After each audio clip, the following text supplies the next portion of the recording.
been the focus here during these? You got this nice little off week. I know they've got finals. What's been the focus? Well, that's been the main focus, is to make sure that they're prepared. They have ample time to study, but it also gives us time where we can spend a little extra time with them individually, watching film, doing some individual workouts, working on some specific things. So we've utilized the time as well as possible. We've only practiced for a couple hours each day. We really haven't extended that, but the one-on-one time with the coaches and the ability to use film has been really good this week. Macy, when Player of the Week on Tuesday, can you speak a little bit to her impact early on? Well, she's just so steady. She's solid.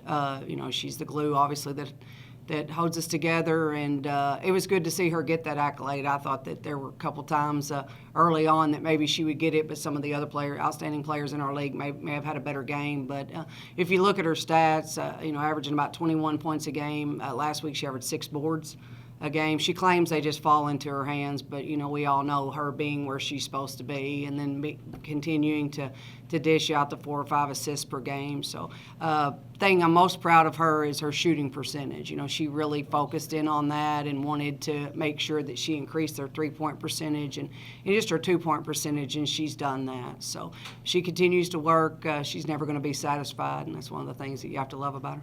She's still not getting those physical calls down in the post, though. Not a lot of them. How do you guys continue to battle that as her career grows here? Well, we showed some film on that this week and said, when the turnovers are occurring or whatever, it's because you still are getting a little bit too deep. I feel like there's a lot of times that she gets manhandled at half court and in the paint, and it doesn't get called. But that's, consistent-wise, maybe it's not getting called on either end. So she has adjusted her game tremendously. She's using the floater, those type of things. But there are still times that she gets herself a little bit too deep, and at her size, it's difficult. So, but she's a sophomore, so she's still willing to learn and, like I said, watch film and see those things and try to correct those errors. Do you happen to have a percentage number on what her 17-footer, 15 to 17 is? Because that's hard to chart just going through the game, but she doesn't miss that very often. No, I would say she makes 60% of them, and that may be low. When she gets to her spot in that mid-range game, she's deadly. The majority of her misses are going to come from 3 or even going to the basket trying to take on some bigger players. But when she gets to her spot and shoots it in rhythm, she doesn't miss very many. And that's part of her game that makes her unique, because that's a lost art. Kids either shoot threes or take the ball to the basket. The ability to stop on a dime and pull up and make that shot is something that makes her special. You get a Southern Illinois team next up. They played a couple of OVC opponents. How does that help playing a team that will also play some league foes? Well, matchups are different for every game. Obviously, other teams in our league have bigs that can match up with theirs maybe a little bit better than us. But so it really doesn't come down to who they played or how they played them. It's about what we can do. But I feel like that they're one of the best teams on our schedule. They have a lot of weapons. They have 3 or 4 post players that they're going to rotate in and out that are going to do different things. Some of them are athletic. Some of them are going to pound you on the inside. And the Sylvie kid's one of the best shooters that we'll play against. So it's going to be a difficult matchup for us. We're going into scout this afternoon, so we'll start really focusing in on them.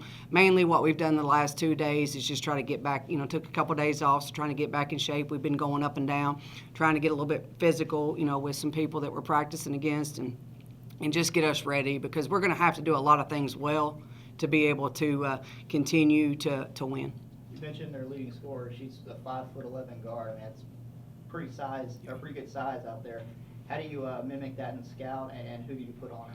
Well, it's difficult to mimic scout a lot of times because if other teams have post players, we have difficulty doing that. But, we have different ways that we try to utilize our scout, and they're going to be bigger than us in every spot, but that's not unusual to us this year. Our guards aren't very big and our posts aren't very big, so we just have to make sure that we understand the scout, understand who we're guarding. We'll guard ball screens, things like that, depending on who's coming off that screen and if a post player's a roller or a popper, things like that. So our kids have been outstanding with their attention to detail in the scout.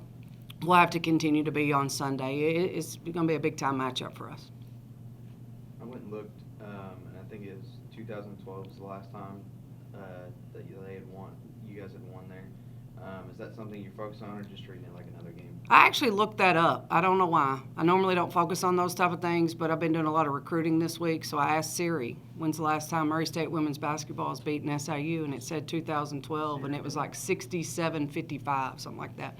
So, but those are random thoughts that go through my head as I'm driving in recruiting. But that doesn't really matter. That's not really a focus area. But I know that it's been a good rivalry and a good series. But I do think they've gotten the best of us the majority of the time if you go back and look. But for us, it's just another opportunity to grow. I mean, you look at the schedule, we have 3 games left before conference play. And I'm thinking we are so not ready for that, because no coach is ready. We need 2 years to prepare for one. But it is a great opportunity for us. They're going to give us problems that other teams in our conference will give us. They will create situations that we need to work through.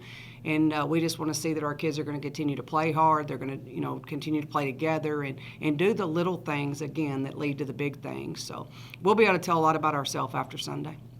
I know this team has wins that you expected to have this season, but you have 3 road wins already. How has that been?